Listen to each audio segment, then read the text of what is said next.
மரதனுக்கு தொழியோட வாக்கில் போயிடும் போல.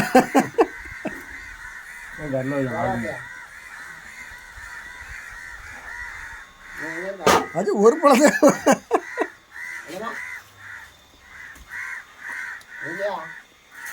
ஒரு தாரையும் களி பண்ணியாச்சா.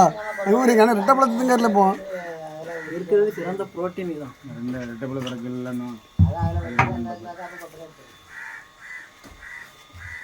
பார்த்து இந்த விக்கி எத்தாத அனுமாரமா அவங்கடா வந்து பத்தி பழத்தை கண்டுக்க முடிய கண்ணுல பழத்தை கண்ணுல பாக்கலையோ அப்போ ஒரு சேட்டையா சித்தப்பா